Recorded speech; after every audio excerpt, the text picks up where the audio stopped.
Okay, magsisimula na po. Magandang hapon po sa ating lahat. Bago natin pagsisimula ang ating pagtatanghal ngayong hapon, magsisimula tayo muna sa isang panalangin. Ating alalahanin na tayo ay nasa kabanal-banalang hapag ng ating Panginoong Hesukristo sa ngalan ng Ama at ng Anak at ng Espiritu Santo. Amen. Panalangin. Panalangin para sa proteksyon ng Hands in Inclusion Philippines. Diyos na aming Ama, nakikiusap kami sa iyo na humingi ng kaliwanagan at pagliligtas at nagsisising tagumpay ng ating samahan, ang Hands in Inclusion Philippines. Hinihingi namin ang pagsisi ng pagkat mula sa maling paghuhukom ng ibang tao, kabilang ang mga dating kasapi nito. Iligtas kami mula sa maling pakiramdam ng kapangyarihan at iligtas kami mula sa aralin ng paghihiganti na nagmula sa demonyo. Panatilihin kaming unahin ng Diyos anuman ang rehinyon ng kanilang paunahing koponan, kasama ang tagapagtatag, habang kasama ang lahat ng mga nangangailangan ng pagsasama, lalo na ang mga tao may kapansanan, LGBTQI, mga taong naglilito sa kanilang kasarian, mga grupong etniko at pinakamahirap saang mahirap na mahal mo rin. Tulungan kaming ihinto ang aming sarili mula sa pagmaninipula ng ibang mga tao at gumamit ng hindi makatarungang pagkasuko, pagsasabwatan at kaharasan na maaaring magkaapekto sa mga taong sinisikap nilang paglingkuran. Humingi kami para sa nagtatag nito at sa kanyang pangunahing koponan na maliwanagan upang makita ang mga kasinungalingan sa likod ng mga maling doktrina at hindi malinis at marahas na mga motibo ng maling akusasyon na ginagawa namin at naniniwala at buksan ang mga mata sa katotohanan ng pagmamataas na hawak niya. Tulungan mo kaming magpakumbaba, O Panginoon. Tulungan kami mapagtanto na ang takot, inggit, galit at hindi kapatarwaran ay nagmula kay Satanas at nawa ay itigil na niya ang anumang pagmamataas na hawak niya.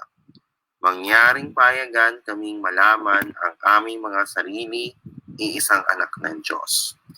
Ipinagdarasal din namin ang mga taong sinisisi sa Hands in Inclusion Philippines na magsisisi mula sa mga kasalanan na nagkasala na hindi sila gumagamit o maniwala sa anumang maling paratang na ginawa nila o ng anumang kalaban na nakasalamuhan nila.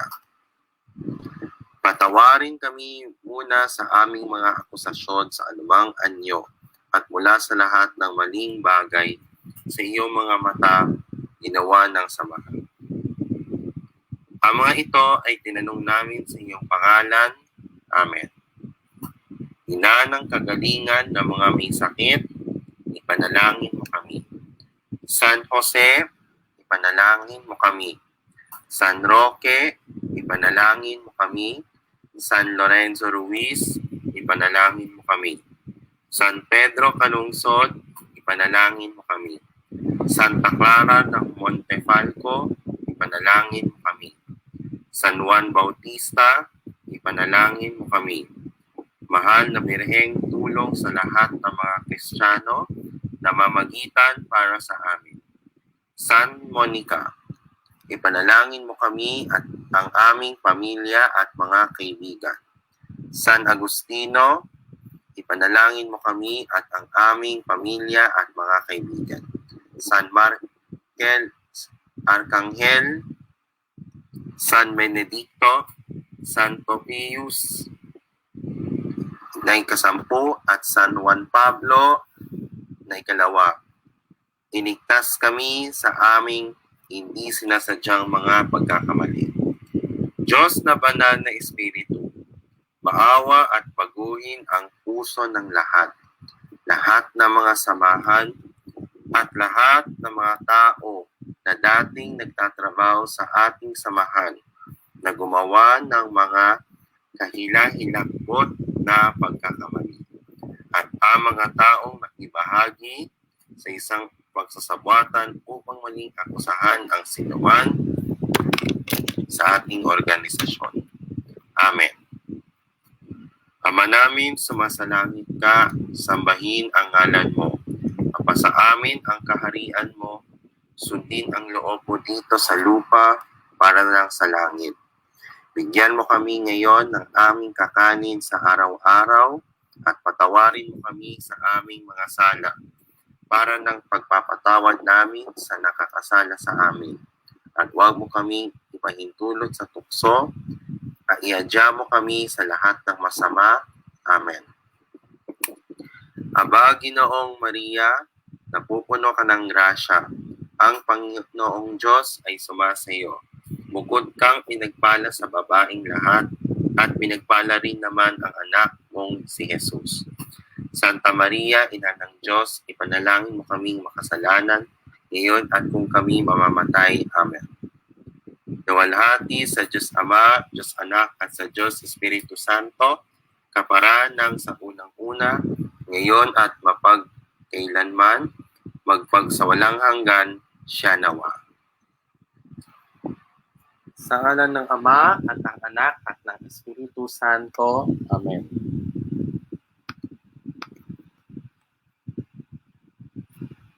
Sa ng oras at panahon.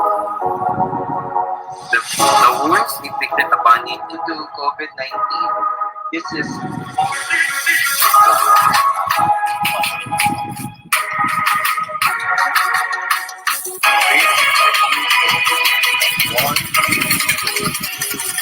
forget our life.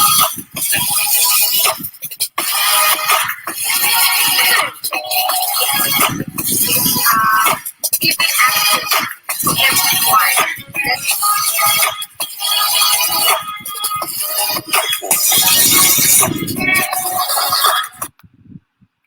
Ang mga pananaw at opinyon ng pag-uulat ng mag-uulat sa programang ito ay hindi ang pangunahing posisyon o pahayag ng pamunuan ng organisasyong ito.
Magandang hapon po sa ating lahat. Ito po ang ating palatuntunang editorial. Ngayon po ay Miyerkules, Agosto 18, 2021. Ako po si Carlos Miguel Kanahashi at sa bayan ito mapapanood sa Inclu Radio at sa Hans Inclusion Philippines YouTube channel. Sa ating pagsisimula ng ating pagtatanghal, ito ang ating berso para sa araw na ito. Mula sa 1, 20 verso 29. Sinabi ni Jesus sa kanya, "Naniniwala ka na ba dahil nakita mo ako? Mapalad ang mga naniniwala kahit hindi nila ako nakita."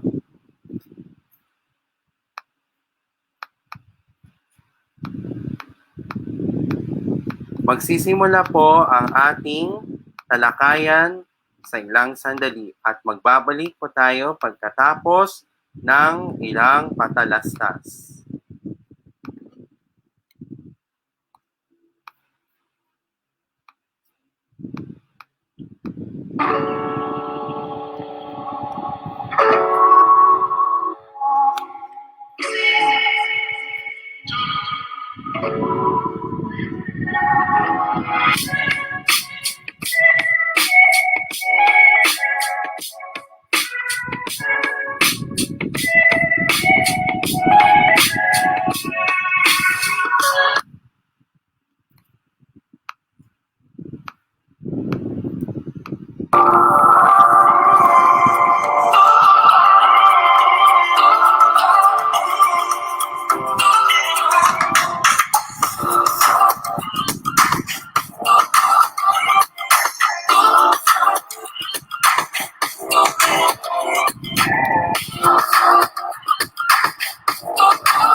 Magbabalik po ang ating palatuntunang editorial.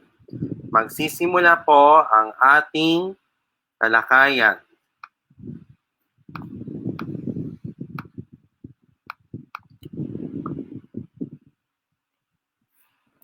Isang mapagpalang araw po sa ating lahat. Ito po ang aking pre-recorded na presentasyon para sa palatuntunang editorial para sa araw ng Miyerkules, Agosto 18, 2021. Ako po si Carlos Miguel Kanahashi mula sa Hands in Inclusion Philippines. Sa ating presentasyon, ang ating talakayan ay tayutay. Ano ang tayutay? Ang tayutay ay isang pahayag na ginagamit upang bigyan diin ang isang kaisipan o damdamin. Ito ay sinasadyang gamitan ng mga talinghaga o di karaniwang salita upang gawing mabisa, makulay at kaakit-akit ang pagpapahayag. Ano ba ang mga uri ng tayutay? Ito. Simile. Ito ang titiyak na paghahambing ng dalawang magkaibang tao, bagay o pangyayari. Metapora. Ito naman ang tiyak o tuwirang paghahambing, ngunit hindi na kailangang gamitan ng pangatig sa pangungusap.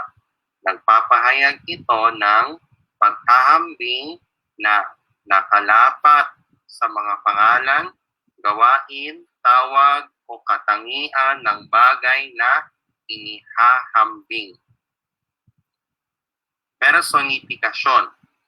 Ito ay ginagamit upang pagtaglayin ng mga katangiang pantao at bigyang buhay ang mga bagay na walang buhay sa pamamagitan ng mga pananalitang nagsasaad ng kilos. Ginagamitan ito ng pandiwa sa pangungusap. Apostrophe. Ito ay isang panawagan sa isang bagay na tila ito ay isang tao. Sa pag-uulit, may 6 na uri ng pag-uulit sa uri ng tayutay na pag-uulit. Aliterasyon. Ito ang pag-uulit ng unang titik o unang pantig sa inisyal na bahagi ng salita. Anapora.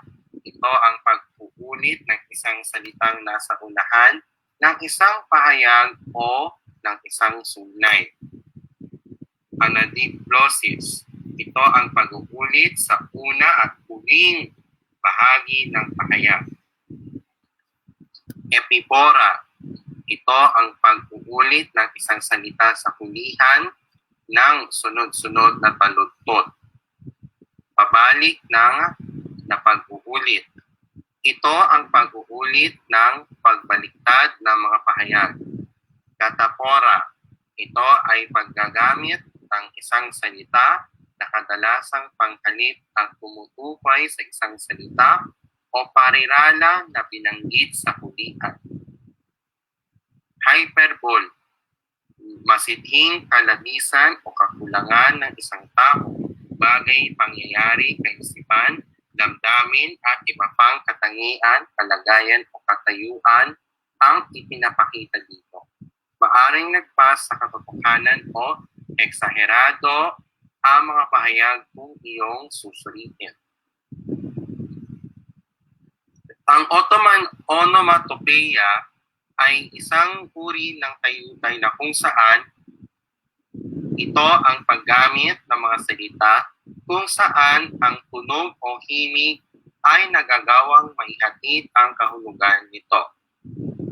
Pagpuyam, isang pagpapahayag na may layuning makasakit ng damdamin o mangutya, ngunit ito'y itinatago sa paraang waring nagbibigay puri. Senecdoche. Ito ay pagbabanggit sa bahagi ng isang bagay o ideya bilang pagtukoy ng kabuuan.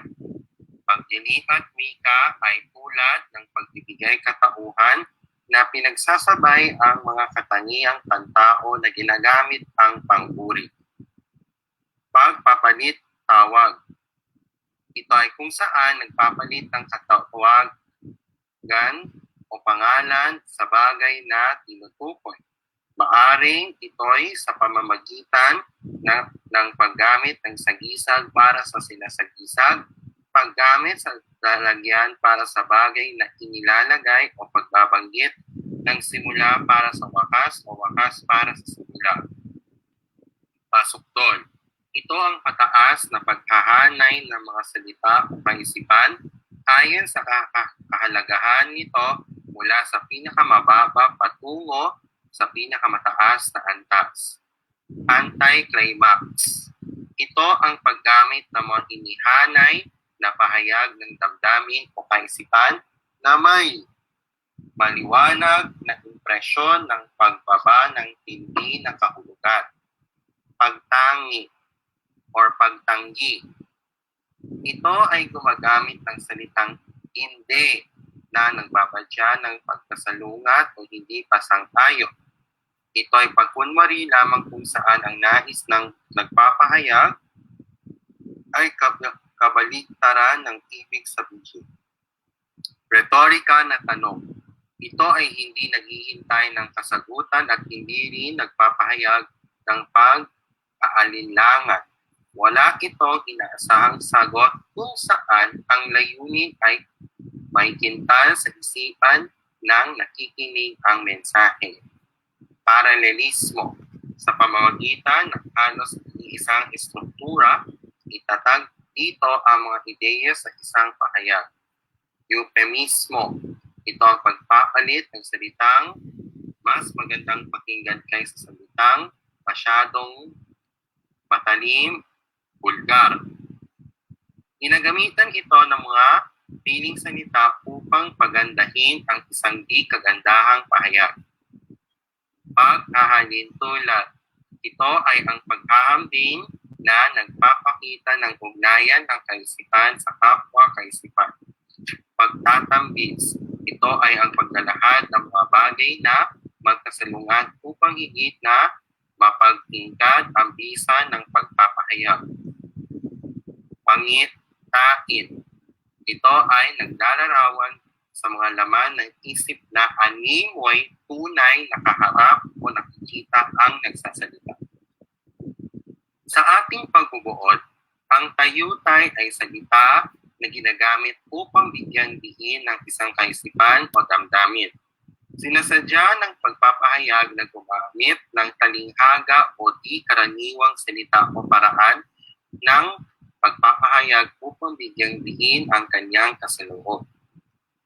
At dyan nagwawakas ang ating talakayan. Maraming salamat po.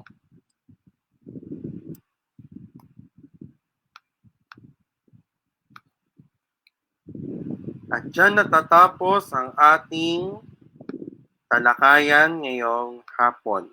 Ngayon, dumako naman tayo sa ating mga anunsyo.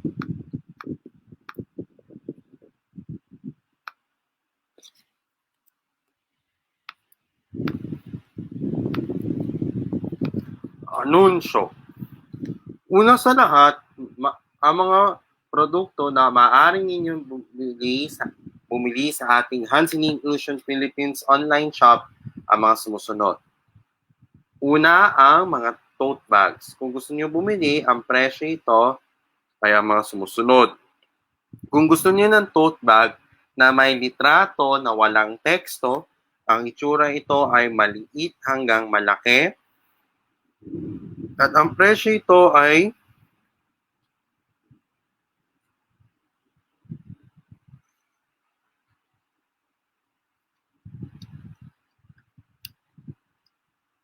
₱220 hanggang ₱260.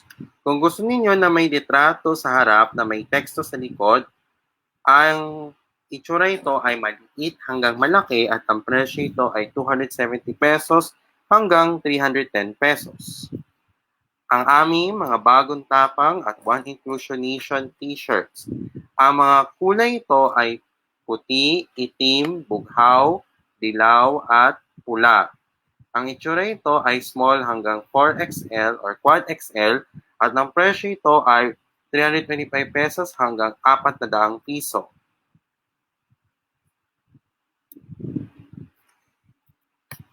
ang ating digital artworks. Kung gusto niyo bumili yan, ang mga itsura ito ay 8 by 10 inches hanggang 16 by 20 inches.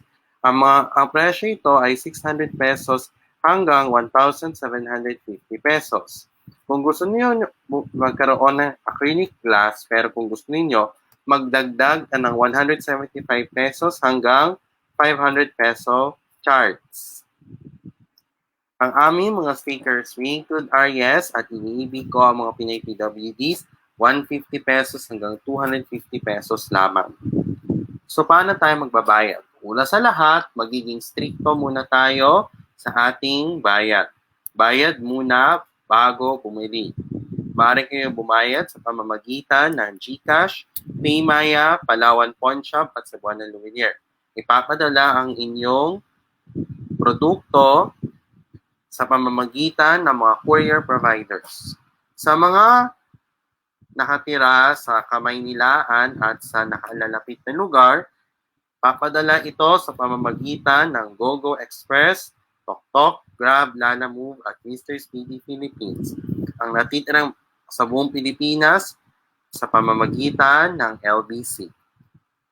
Pansamantalang, isasara muna ang serbisyo ng Hansen Inclusion Philippines online shop sa mga nakatira sa ECQ at MECQ areas. Pero patuloy ito sa kanilang serbisyo sa mga GCQ at MGCQ areas lamang. Ang oras ng operasyon ay alas 9 ng umaga hanggang alas 2 ng hapon. Ngayon, mapapanood tayo ng isang video kaugnay sa barya para sa inclusion.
Ano bang hinintay ninyo?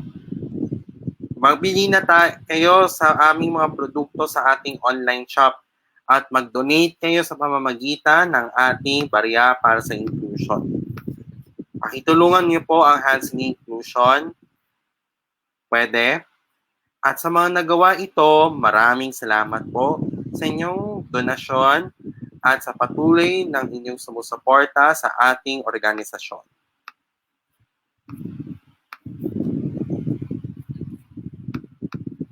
10 araw na lang at malapit na po ang ating pangyayaring nito.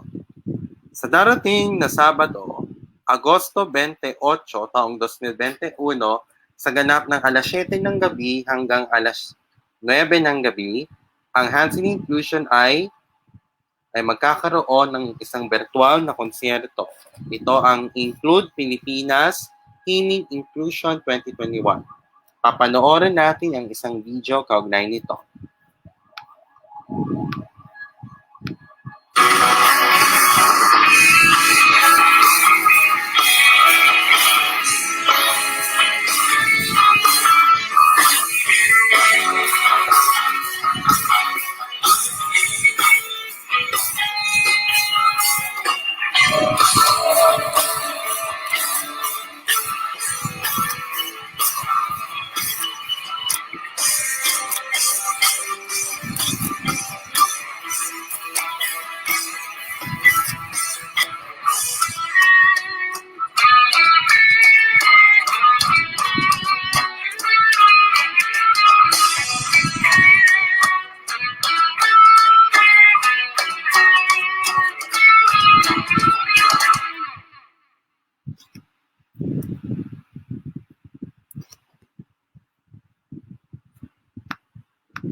Ang Hands-on Inclusion ay naghahanap ang mga sumusunod. Yung mga volunteer researchers, captioners, at YouTube uploaders. Kung willing kayo magtrabaho bilang isang volunteer, kung may computer kayo at dapat malakas ang signal ng internet, dapat committed to work, magandang pag-uugali, at kayo ay natatapos sa kolehiyo, ipadala ang inyong resume sa handsin.inclusion@gmail.com.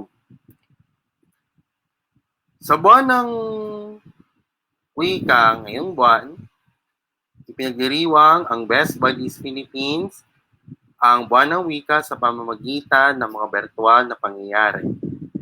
Sa darating na Agosto 21, mula sa mga abuba, kasama nyo si Amos at Vico. At Agosto 28 ang Magsayat, Umawit. Kung gusto niyo sumali sa mga pangyayaring ito, isundin ang Best Buddies Philippines sa Facebook at Instagram. Ipadala ang inyong mensahe para ipapadala sa inyo yung registration form. Maaari kayo sumunod o sundin sa ating Hands-on Inclusion Philippines sa pamamagitan ng mga social media pages at digital platforms nito. Facebook, Hands-on Inclusion PH, Inclu Radio, Inclu Sports, Inclu Lihan, at ang online shop. Instagram, Hands-on Inclusion PH, Kumu HNI Philippines, at isubscribe po sa aming opisyal na YouTube channel, ang Hands-on Inclusion Pilipinas.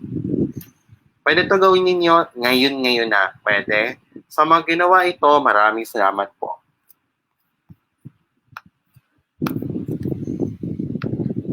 Ngayon, dako na tayo sa ating mga pagbati. So, sa mga pagbati, sa may mga kaarawan ngayon, maligayang bati. Sa mga nakapagdiriwang ng kanilang anibersaryo, maligayang anibersaryo po. At nais ko pong batiin ang mga sumusunod. Sa pamilya ko, magandang hapon po. Hi! Sa Hands-on Inclusion Pilipinas, sa Best Buddies Philippines, Best Buddies Pinil, Angat PWD United, at iba pa mga PWD organizations. Maraming salamat po.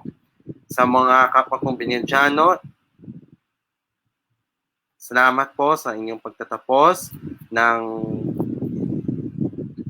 school year kahapon at sulitin ninyo ang inyong pinamaikling na term break at magkikita-kita tayo sa mga kapwa kong Binyandyano sa Agosto 23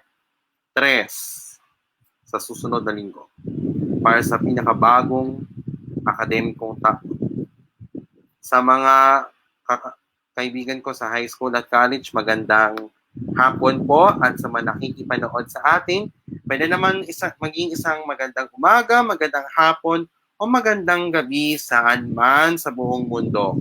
Sana nasa mabuting kalagayan ninyo, kung hindi, meron kayong sapat na panahon para masiayos ang inyong kalagayan at kagalingan ninyo. Sa mga nakikipanood sa atin sa Inclu Radio, maraming salamat po. If you missed this episode, it will be uploaded on the Hands-on Inclusion Philippines YouTube channel and to be viewed on that YouTube channel as well. Sana na matutunan ninyo po ang ating talakayan, at kung gusto niyo mapanood, isubscribe niyo po sa ating Hands-on Inclusion Philippines YouTube channel. Sa mga nakapanood sa atin sa Inclu Radio, maraming salamat po. Okay, at dyan natatapos ang ating pagtatanghal sa palatuntunang editorial para sa Miyerkules, Agosto 28, taong 2021. Magkikita tayo ulit sa Biyernes para sa ating The Inclusive Report. Sa ngalan po ng Hands-on Inclusion at Inclu Radio, ako po si Carlos Miguel Kanahashi, nagsasabing pagpalain na tayo ng Diyos ng buong may kapal. Ngayong ika-4 na anibersaryo, may bagong tapang sa One Inclusion Nation. HNI, God first. Maraming salamat. Magandang hapon po. Salamat po sa inyong panonood at paalam. Bye-bye.